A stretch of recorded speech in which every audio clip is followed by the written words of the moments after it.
can start. No, Can start. no. Like when you look Tell me. dito. Okay, I'll just look straight ahead in the middle. Yeah, yeah. Is that fine? Yeah, Yeah. So you can look here. Okay. Okay. So sige, start ko na. 1, 2. Do you want me closer or is it okay? that's fine, sir.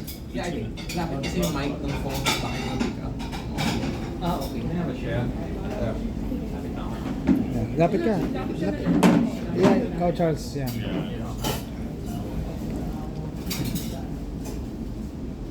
Alright, so we can begin. Sure.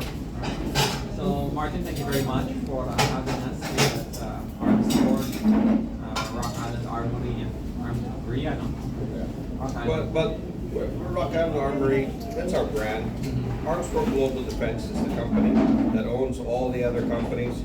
So I have to manage, at least at the board level, at some point, every single company. But we have operational heads, like our stores are run by Gina Maria and Anko, who's also my deputy. So when I'm not here in the Philippines, she's the boss. And when I'm here in the Philippines, she's my boss still. I've worked with Gina now since 1992.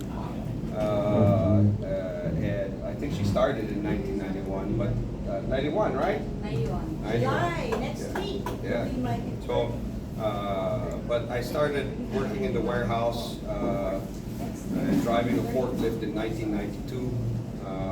Prior to that, I worked summer jobs in the shooting range as a range officer, reloader, and bathroom cleaner. That was my job in Target Master Cubao. Okay. Old school. I still remember that. Yes, Target Master Cubao. I love shooting, so I would get paid minimum wage, but I was allowed to shoot at my lunch break, after, and before work started. If I got to work before work started, because my dad always made me late for work. And I was punished by cleaning the bathrooms in the shooting range. Because my boss at the time, Thomas Morto, God rest his soul, he's not with us anymore, he was really strict with me. Despite my dad being his boss, he gave me no mercy. But I got to shoot every lunch and after work every day, and that was fantastic. I became a pretty good shot, and competed most of my time. It's fun. So how did you guys like the tour? Oh, it was fantastic. It was great. It was great. Fantastic. Actually, we were Yeah, surprised we were surprised. because How advanced Rock initially, Island initially they said, "Oh, it's okay to film that as long." We want the world to know, you know, the innovation of Armscor. And we didn't know that you're using robotics. I thought CNC is, you know, upper level, but Oh no, wait, robotics. wait till the next level. Yeah, I know. We saw it. We didn't film it, but we saw it. Oh, Yeah. that's only Gen 2. Oh, Gen okay. 3 is coming out December. Okay. It will be an autonomous robot on wheels. Moving around, yeah, moving We around. have a pilot cell, seven or eight CNCs is what we're thinking. And we're going to program. All the programming will come from a local company. The robots, unfortunately, still come from Taiwan. The Philippines doesn't have the manufacturing capabilities yet to do the robotics. But we have smart enough people that all the robots that you saw and all the future robots will be programmed by Filipinos. Yes. So in-house mostly, actually. My engineers are really smart. You know, these guys are fantastic, and most of them live in Marikina. I've been blessed to inherit a company that has such good people around it. And so we've had a great labor pool to be able to choose from and grow Armscor into now what we consider a defense company. And Martin, what can we expect from Rock Island in the future? Lots of things. Most of the things that go bang are full auto and not available for civilian use. Sorry. Everything in my mind right now is strictly defense since we passed RA 12024 and the Self-Reliance Defense Posture Program Revitalization Act. You guys know that Armscor is the only surviving member of the original SRDP program of 1972. And so my dad has led the charge to bring back SRDP all these years, and then I was able to bring it to the finish line with RA 12024. And so I'm putting a product line to be able to satisfy that bill. So I'm a metal worker, right? We build anything metal. I can make plastic parts. You went to the foundry, saw our injection molding machines for plastic and stuff like that. But we want to be self-reliant here, and I want to work with metal. So anything from pistols, rifles, light machine guns, heavy machine guns, maybe up to 30 millimeter cannons, can be done here in our facility in Marikina. We have enough technology here that we could possibly get to that. We do have to do some technical transfer agreements with people who are existing with those products, and then put the Filipino component here so that we can become self-reliant. Because before I'm even pro-gun, I'm pro-self-reliance. I was brainwashed since I was a little kid that we have to do it here in Marikina. We have to build it. We have to provide Filipinos with jobs, right? Having said that, I'm also grateful for the United States and the life it's brought me while I was running the U.S. operations, because all my children are born and now they're Americans. My wife is an American, Filipino-American, but she's an American, and America's given me so much as well. So I decided to open up factories in the U.S. too. So it's kind of the best of both worlds, a dual citizen type thing, even though I'm not American. I want to make everybody clear. I refuse to get my American citizenship because I'm proud to be a Filipino. Okay. I get asked that in customs all the time. So, Why don't you yeah. get your U.S. passport? Don't need. I have a work visa. Same here. I go to the consulate like everybody else does, and I sit there all day until I get my visa. I don't get any special treatment, trust me. I've spent one time when the system was still messed up back in the 90s, I spent literally 12 hours in line to get my number to come back 3 days later. And that was horrendous the way that system was. Now it's a lot quicker. 3 hours, you're in and out. But you know, I am Filipino. So for me, SRDP is key. I want to provide jobs for Filipinos. And I think you were going to ask me a question about that. Yes, of course, Martin, because Senate Bill 2895 or House of Representatives Bill 11539 has been seen as a great success by the Philippine gun community. How do you think will this affect the local economy? Will it create more jobs? Will it lead to bigger growth in Filipinos owning firearms? What do you think? Well, definitely. I can't give you an exact number, right? Okay. But if you look at it, if a Filipino can buy 50 rounds now, and he's coming to a gun show all 4 days, buy 200 rounds. If he could buy 200 rounds in the first day, right? How much money did he save on gasoline and time? Yeah. Right? So he can apply that and spend it somewhere else, right? Number one. Or he can come back to he can come on the first day, buy 500 rounds, and buy 500 rounds each 4 days Yes. per gun. Of course, the second part is what I would like. That would be my Yes. preference. But what would that do? Let's just say I sell 1 million rounds with 9mm every month here, right? That's the most popular caliber. I think everybody can agree on that. So we just times it by 10 legally, right? Wow. Without sports licenses or anything. So let's say only 50% of the people can afford to buy 500 rounds, right? So we go from 1 million to 2.5 million, 3 million rounds. That's 3x, right? So what do I have to do? I've got to employ Filipinos, right? Right? Very nice. We've got to maybe get an extra person in the gun stores, right? Maybe because we made it ease of doing business and we don't have to go all the way up to SILG, and you can get your license to have a dealer's license in a shooting range for 10 years, all these new shooting ranges come up, right? If you have a range as big as the Marikina range we have, you know, we employ like 60 people there, right? So now you have all this new employment. That's if you spend all your money with me. Please do. But you know, it'll even help the other dealers. Let's say, you know, Trust Trade. You know, it's no secret we don't really get along at times because we're always going against each other in the bids and stuff like that. You know, they bring in MagTech, they bring in Glock, right? They You think that they're not going to have 2.5 times, 3 times more sales? You think they're not going to open more stores, right? And I pray that they do, because I worked on this bill so hard for the gun owner. I didn't work on it to say, well, trust rate, no, I don't want you to grow, I only want Armscor to grow. I want the whole community to grow. So according to the police in the hearings, there are 2.5 million gun owners now, right? Or close to it, that's what they said. I'm not so sure that that number is correct, but they would know better. They handle the licensing and registration of the firearms, right? If that's what they claim. So now it's easier to get a firearm. You know, it's not as harassing and all of that. It's easier to buy ammunition. You know, easier to open shooting ranges, make the stores more accessible. Do you think that would grow the gun community? I think the answer is an absolute yes. Yes. How much will it grow? My hope is that we go from 2.5 million to 10 million. We go from 10 to 20. You know, why?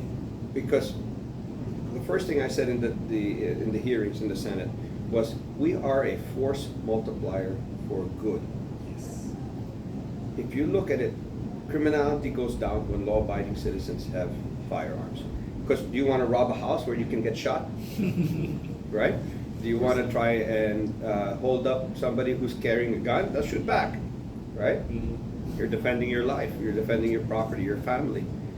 Second, if we have 20 million armed Filipinos, even with just handguns, not everybody owning a rifle, do you think the Chinese with their 3 million men army would look at us and say, well, I want to go bomb the Philippines? I think the answer will be, let's just trade na lang. Let's do business na lang, right? Okay. That's what happens when you have, let's go back to the 1930s and 40s, World War II. Admiral Yamamoto was quoted as saying, we cannot invade the US mainland, because behind every blade of grass there is an American with a rifle. They knew it then. People have forgotten that. Oh, guns are bad. Guns are bad. No, people are bad. People are good too, right? So my hope, and I hope my numbers are right, that go 10, 20, 30 million Filipinos as the population grows, as a awareness that owning firearms is not a bad thing, it's a good thing. We are the multipliers for good. We're the good guy with the gun. We don't, you know, we should call the police, but if somebody's breaking into the house, to let them know where the body is, because they're going to take 3 hours to get there. You know, especially in the province when they're so far away, right? It happened in Australia, you know, in the massacre in I can't remember what, in New South Wales. It took the police 3.5 hours before they could get to the town to stop the shooter, right? It's Port Arthur. And yeah, Port Arthur. There Port you go. Arthur. Yeah, right. You don't remember. I remember the incident, and I remember the police response time, right? But even in a first world country today, current technology, everything that we have, it takes almost half a day for the police to respond to the city of Chicago. And we're in a third world country. And our policemen, God bless them for able to serve and to protect us in some way, but they are underfunded, right? Undertrained. I pray that the new chief can lobby to get all the ammo he needs to have proficiency for his policemen, because that's what we need. But they're going to take whatever time they need, and a lot can happen in 3 minutes, right? We know that you can come into someone's house and kill them in about 30 seconds if you really want to. Yeah, that's true. And walk out in the next 30 seconds, and guess what? Police come 3 minutes later, you're gone. You've got a head start, you know. So it is what it is. We are responsible for our own lives and our own protection, our own family. Women, let's go to women too. I want more women to own guns too. Maybe this is an opportunity for them to train more by being able to buy more ammunition, everything. So women, are physically less capable than men, right? And mentally, they're stronger than us. They can give birth to babies. So pain threshold, by far, men are wussies compared to women. But physically, I mean, I'm not a small guy. I can overpower most women. I mean, Ronda Rousey, the exception, should beat me up, right? But, you know, aside from that, what do you got, right? If a girl has a gun, 2 in the chest, 1 in the head, put me right down, wouldn't it, right? It's the greatest equalizer. And last but not least, which I also think of, we have so many great sports shooters here. And they shouldn't be forgotten. And for all these years, for 6 months, every 3 years, our sports shooters do not get a chance to practice because of a stupid gun ban that only affects law-abiding citizens. And I'm going to say it just like that. It's a stupid gun ban. And the ammo restrictions. Yeah, ammo restrictions, everything with the new 5,000 rule.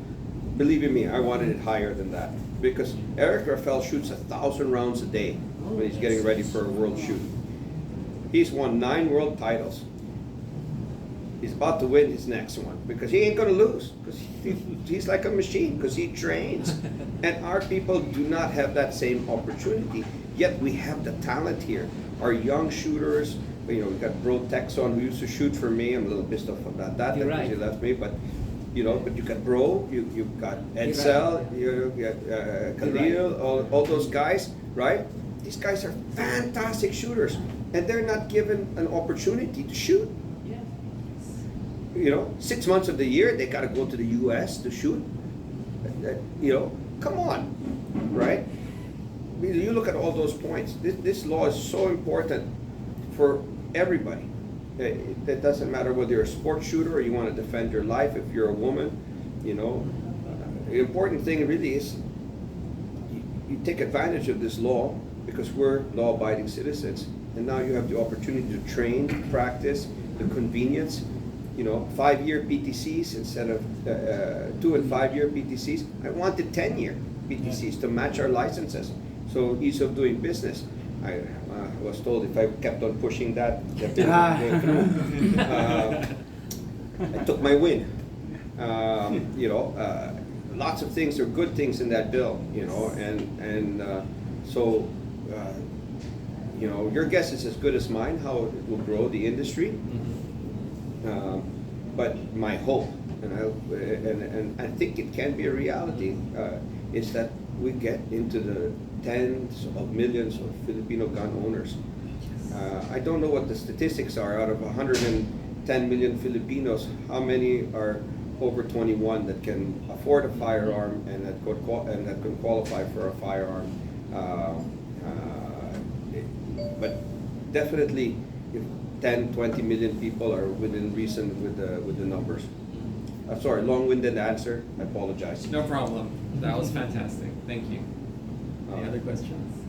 Okay, sige. I have another question, Martin. One of the things that interests me because is the logistics of firearms, right? This will greatly help in national defense. When we were at the Senate hearing, one of the comments over there made, I believe by the representative of Government Arsenal, was that the gun ban was hindering them from transporting ammunition during election gun bans. So now that that is going to be severely reduced, how do you feel will this be seen by investors, both local and foreign? Will they invest more in our locally here in the Philippines in the arms industry? I'll tell you what I'm doing. I don't know, while you're going on the tour, you see these big giant boxes, unless they move them. I just bought a new rifling line for about 3 million euros. Wow. So saw that. I think that I'm putting money into the Philippines. Yes. Oh, you know, I believe in the Filipino, right? I believe the Filipino can and will. And I guess that's the difference between, you know, what it was in the past, where I always heard that, kasi export quality yan. For the Filipino, you get something else, right? I never believed in that. When I took over, it was one quality. Whatever I made for the US, the Filipino got. Whatever I made for the Philippines, the rest of the world got. There's no difference to me. It's quality, period. Now, can I make it affordable? It's the next question, right? Because I want everyone to own guns. And I've got an alternative reason for that. It's if everybody buys a gun, they come and buy my ammo, right?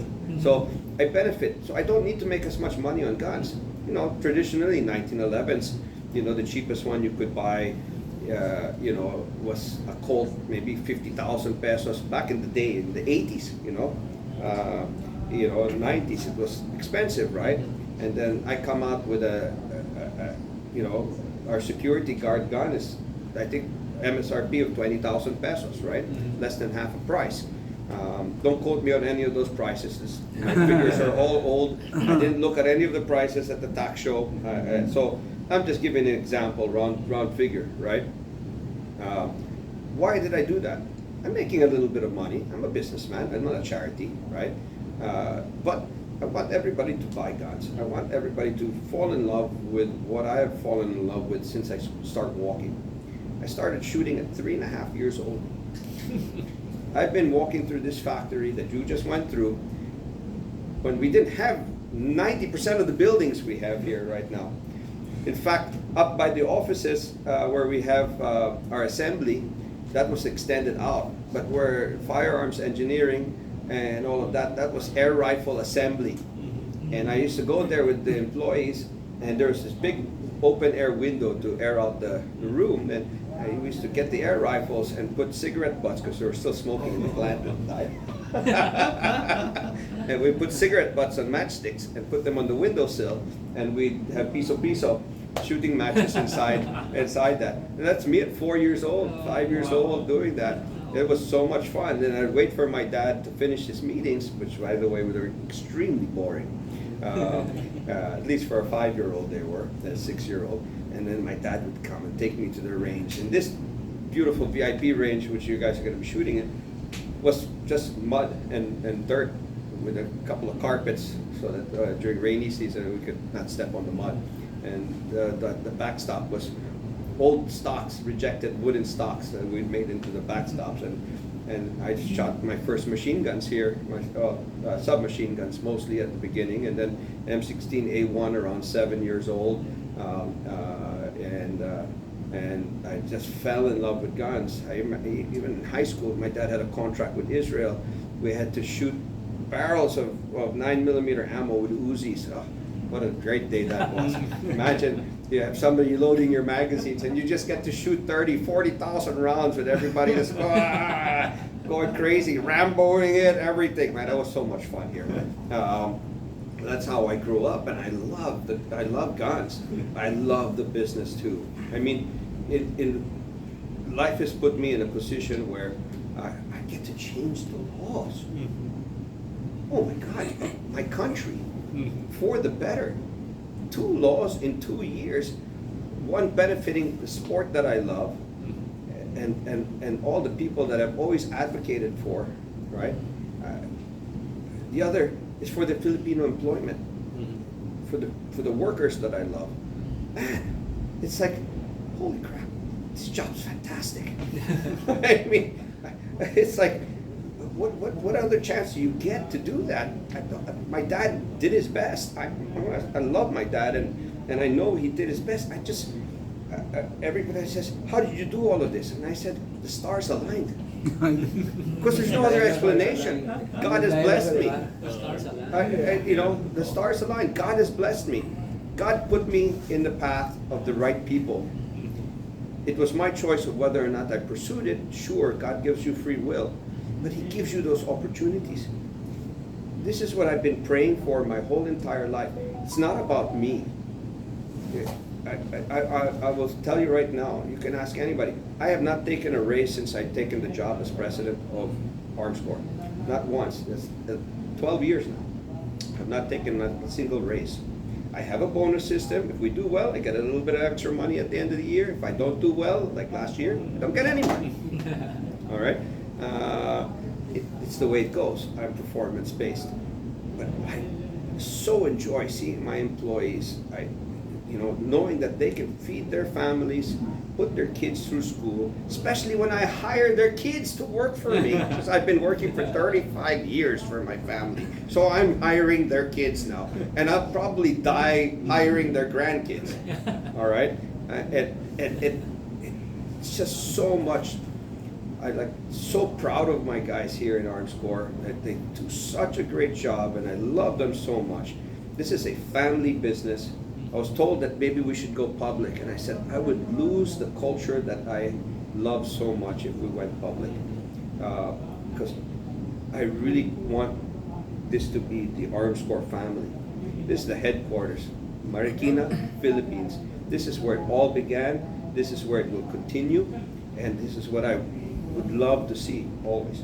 Is that this culture, growing it, building the things that go boom, the things that go brrr, Right, what boy doesn't grow up wanting to shoot a machine gun? I don't know. You guys are gun bloggers, so you are in the same. We have the same blood running through our veins, right? I get to create this stuff, right? I get to sit with my guys and say, what's the next project? What are we going to do next? What are we going to build next? This is what I'd love to see. Ask everybody, what do you think you guys would like? I talk to sales, I talk to marketing, and say, what do the people want? I'll go talk to people at the gun shows. I've done maybe 2,000 shows in my life. You see the tax show, AFAD here, right? There are plenty of shows around the world, especially in the U.S. I worked retail for my dad. I did the gun shows every weekend, 52 weekends of the year in California when we were based out of California for 7 years. I didn't have a weekend off. I was doing gun shows. And so I talked to everybody. And NRA, I talked to 11,000, 12,000 people in one weekend. How do I know it's that? Because I would go to NRA with 10,000 flyers and I would run out by Saturday afternoon. That means I talked to 10,000 people. So it had to be more because I still had a day and a half more to go the next day. These are not exaggerations. This is my life. 35 years. Been working since I was 15 for the family. I've been coming here since I was 3.5 years old. You can ask. I have one staff member that still remembers me at that age. But she started working the year I started coming here, and she takes care of me to this day. She tried to retire. I didn't let her, so I can't live without her. She's like Gina. Gina's 30, by the way. She claims she's in her 60s. I don't believe it. I changed her birth certificate. I have enough connections now. If I can change a couple of laws, I can change the birth certificate. So she's not retirement age yet. So it's been a real passion of mine. It's been so much fun. You saw me at the hearings and stuff like that. I want to fight for you guys. I'm not afraid. Careful, but I'm not afraid. Any other questions? Yeah. How do you feel was the performance of the technical working group and everybody behind the scenes who also worked very hard for the success of the two bills of Congress? Okay, so all the ComSecs, for sure. Lawrence is gonna get a little credit for that, right? They're working in the background, but even on the House side, the congressmen and the senators give their orders, but the guys, doing the grunt work, right? The ComSecs and the legislative aides and stuff like that. Those are the guys who do the real work, to get it through the finish line, right? And I've been fortunate enough to become friends with them and to work with them. And you might think, oh, he's the president of Armscor. Mayari yan, yes, I'll talk to the senators, I'll talk to the congressman, I'll talk to the president. But the one thing I love doing is sitting down with the staff. Because the staff get it done. And it's the fun part. Because then you sit there and you argue and they say, do you think your boss would like that? I don't think we can get that through. Kaya mo lang yan. And that's the fun part, right? It's the hours of negotiating with the staff to make sure that what the senator or the congressman or the chairman gets is what he would like and what you would like at the same time. And when you have that framework, then you can go back to the bosses and say, oh, Senator, ganito naman, no? Oh, why do you want it like that? Well, this is my reasons why, and I think we can get this through. This is the right language, and you're knowledgeable across the board. But without their help on doing the grunt work, nothing gets done. I learned that. I learned that actually selling to my customers in the U.S. Every time I went straight to the boss, nothing ever got done. I went to the staff first and got their permission, and I went to the boss afterwards, and always got done. So that's the way to do it. Because what do you think the boss is? Ano, what do you think of Martin Tuazon? Pwede ba ito? You know, boss, wag na, wag na. You just throw it away. Whatever you talk. It's the truth, right, Lawrence? When you don't like somebody, boss, wag na. It's the way it goes. But do you like them? Si Martin nandito naman. Hey, let's make time for him. Let's hear him out. Because we've already talked. It's the way it goes. It's I think you cannot come in with an air that you're the only one who can get this done, or it's only the senator who can get it done. Or that. It's a combined effort from everybody. I give credit to the speaker, Chairman Dan Fernandez, Chairman Bato, Cheese Escudero, SP, Mick Subiri, Mark, all those guys. They all put in, but their staffs also really pushed everything, and so it's a lot shorter to say their names and give them the credit, but without their staffs, nobody push it. So now that you give me an extended time to do it, I'll give credit to the staff as well. That's the way to do it. And of course, all the gun community, bloggers like you, Eric Topacio, Edwin Lim, standing together, being unified in our cause, right? It's really shows strength in our community, right? So they see us, and maybe don't want to antagonize the police or anything like this, because I'm friends with General Dilag, and I love the new chief and stuff, but they need to understand our point of view, right? They need to understand that we're not the enemies, right? And I think that we can talk to them and help them understand that we are the good guys. We are with them. We're not against them. We are with them. Can you also be with us? Yes. Right? So slowly but surely the answer seems to be that they are coming with us, because we've always been with them. We've always respected the police. We've always respected the military. I'm so proud of those people who really give up really their I would say they are put in a position where they can give up their life to protect us. That's the right way. Man, we have to honor them, right? We have to respect that, because at any point in time they can get shot, they can get killed, right? And what are they doing? They're protecting us, whether they're police, military, Coast Guard. Their job is to protect the Filipino people.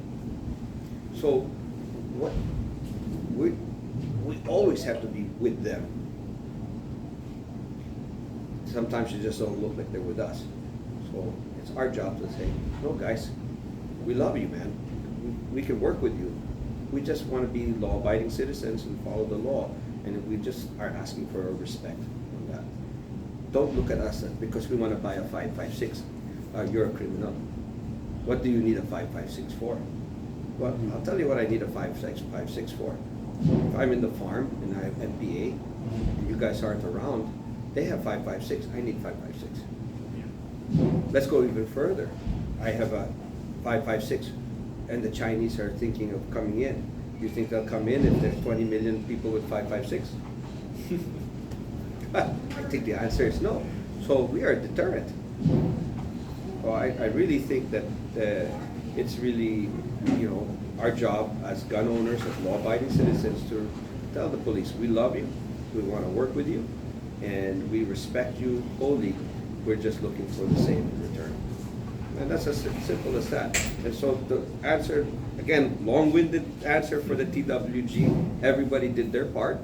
Everybody answered the best they could. You know, Attorney Hector answered wrong in the committee hearing in the Congress, because where in 10591 does it say shall? And he said, no, it says may. Oh, no, 10591 says shall. I can quote it because I know my dad and Gina fought for that word shall. And so, all due respect to the chairman, Akop, sorry, it was there.